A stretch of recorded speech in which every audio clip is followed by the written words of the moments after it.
Bună, dragii mei! Bine ați venit la Taroterapia pentru o nouă citire.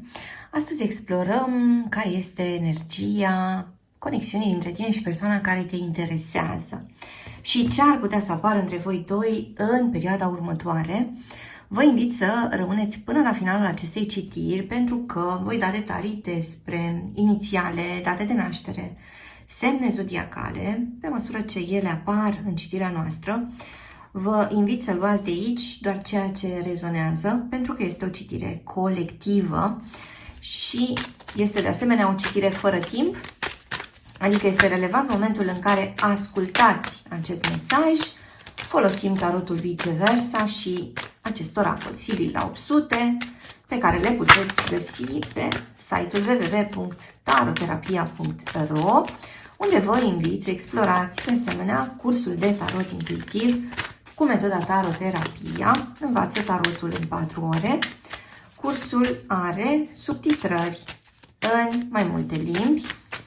Așadar, haideți să vedem care este energia acestei conexiuni, ce ar putea să apară aici între voi doi.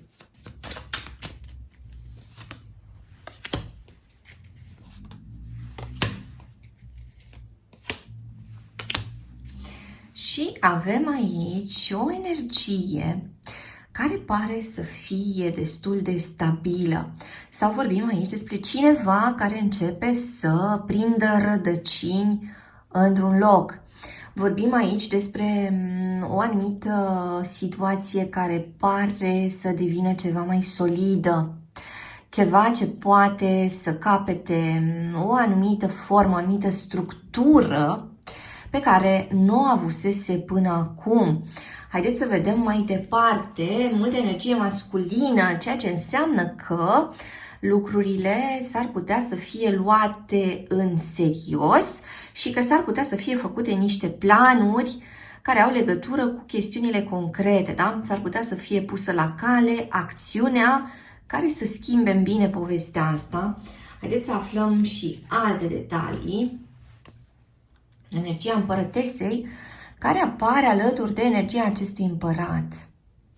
Adică vorbim aici despre două persoane care încep să se uite una la cealaltă de pe poziții egale. Ceva aici se și echilibrează, nu doar se stabilizează. Este interesant că vorbim de asemenea despre energia celor doi parteneri care începe să fie ceva mai relaxată, ceva mai flexibilă, pentru că cei doi parteneri încep să se simtă mai mult în siguranță unul cu celălalt. Capătă mai multă încredere. Având această structură, ei se simt securizați și deci se pot comporta unul cu celălalt cu mai multă naturalețe, cu mai multă deschidere. Își pot arăta sentimentele mai ușor, își pot lăsa deoparte temerile, pot vorbi despre acele lucruri concrete din viața amândurora, pot pune la cale o serie de lucruri mari.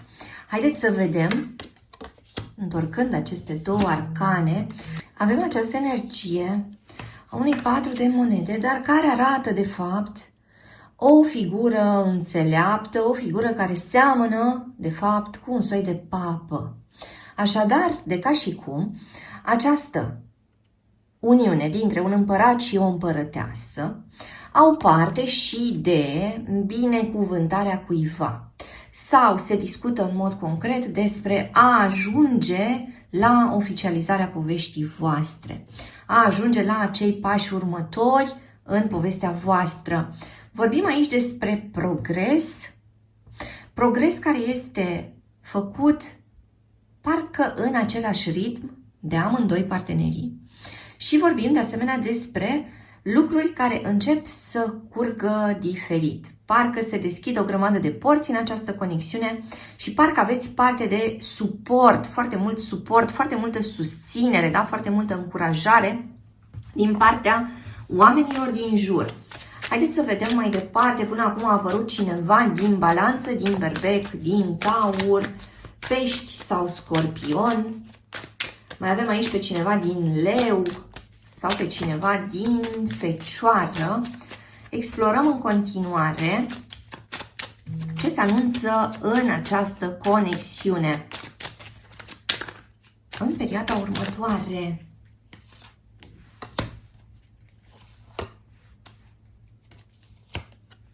Parcă închideți un întreg șir de greutăți. Parcă neșansa iese cumva din tabloul vostru relațional. Parcă până acum lucrurile au fost pur și simplu împovărătoare și de acum se deschide ceva care are legătură cu vom face lucrurile diferit, vom lăsa lucrurile să se întâmple diferit, nu ne vom mai încăpățâna atunci când nu este cazul, reușim să facem și compromisuri unul cu celălalt, reușim să renunțăm la chestiunile alea care ne înnegurează așa privirea, da? Temporar, pentru că, eu știu, partenerul n-a făcut exact ca noi sau nu a spus exact ca noi. Mi se pare că aici voi ați fost în căutarea unei căi de mijloc, și tu și această persoană, și vine de fapt o perioadă în care începeți să vedeți și niște rezultate, da? Și parcă începeți să simțiți că munca voastră nu a fost în zadar. Haideți să vedem mai departe ce putem afla despre această conexiune.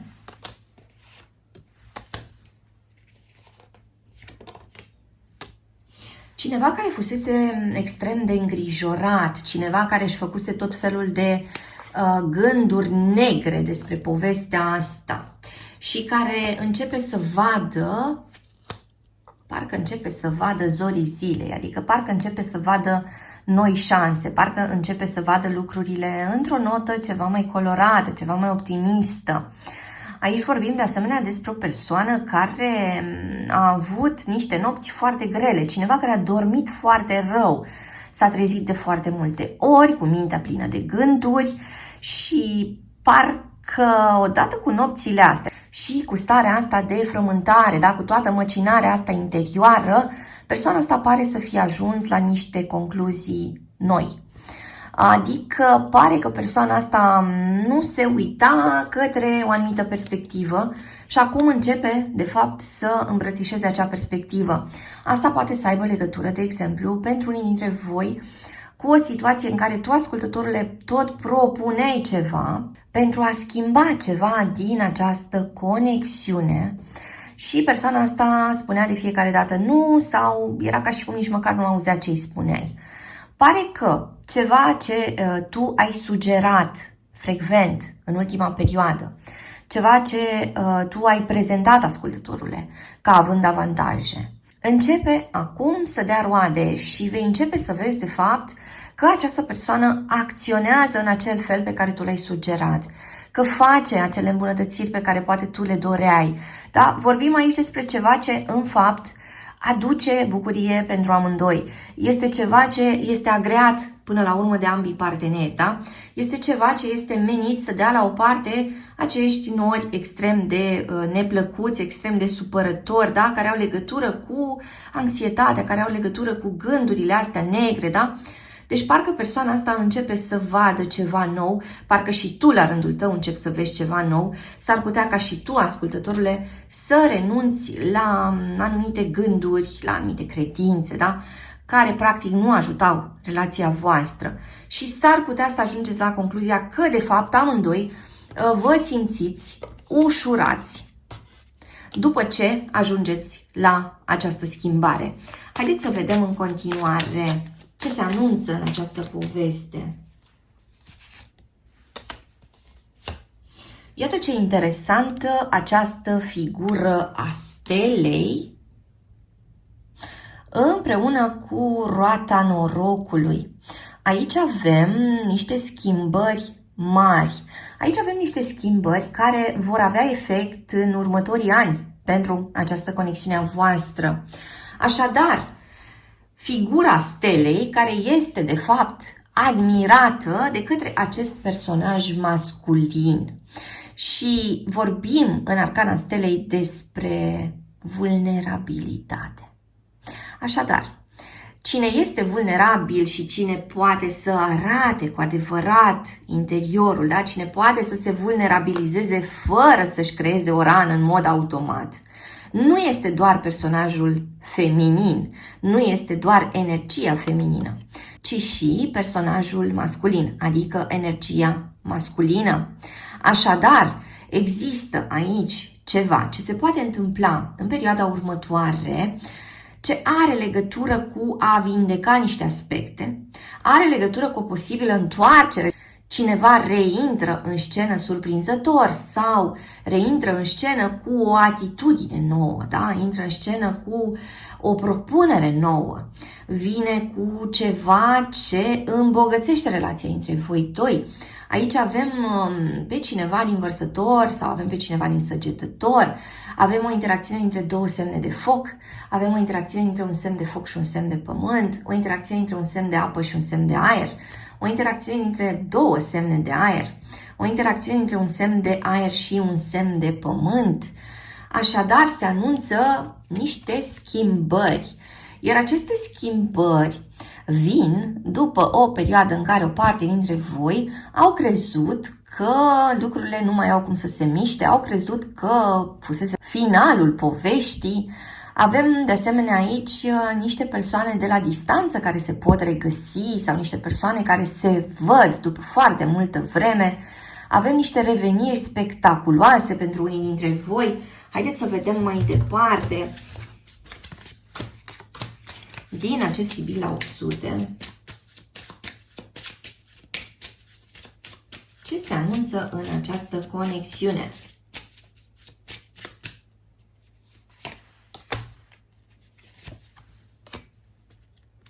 Iată cineva care are mintea plină de gânduri și are momentele sale de tristețe sau de dor. Aici vorbim despre personaje care așteaptă, personaje care au mintea undeva în depărtare. Aici vorbim din nou despre cineva care s-ar întoarce pentru că nu mai suportă să stea la distanță, pentru că se simte singur, pentru că îți simte lipsa, ascultătorule, pentru că ceea ce i-a oferit viața în ultima perioadă n-a fost deloc ceea ce ar fi vrut această persoană, pentru că în alte cazuri persoana asta, intrând într-o altă relație, n-a avut parte de ceea ce își dorea, da? Și e ca și cum, comparând cele două situații, iată, situația cu tine este cea care îi aduce bucurie, care poate să scoată această persoană din toate aceste gânduri negre. Așadar, aici avem o persoană care nu poate să stea departe de tine, ascultătorule. Aici avem o persoană care își reconsideră acțiunile sale din ultima perioadă și își reconsideră, evident, și planurile de viitor. Vorbim despre cineva care trece la treabă pentru că situația curentă îi provoacă foarte multă nefericire. Pentru o parte dintre voi, aceste lucruri au legătură cu întoarcerea acestei persoane, declarații importante, dar și fapte care arată că persoana asta vrea să continue cu tine, ascultătorule, într-un mod cât mai serios. Îți mulțumesc că ai fost cu mine astăzi, te aștept și data viitoare. Între timp, hai pe www.taroterapia.ro. Găsești aici cursuri de tarot cu metoda taroterapia, citiri personalizate, seturi de tarot, oracole, cărți și alte surprize. Dă un like, lasă un comentariu și abonează-te la acest canal dacă ți-a plăcut acest video, iar până data viitoare să ai grijă de tine!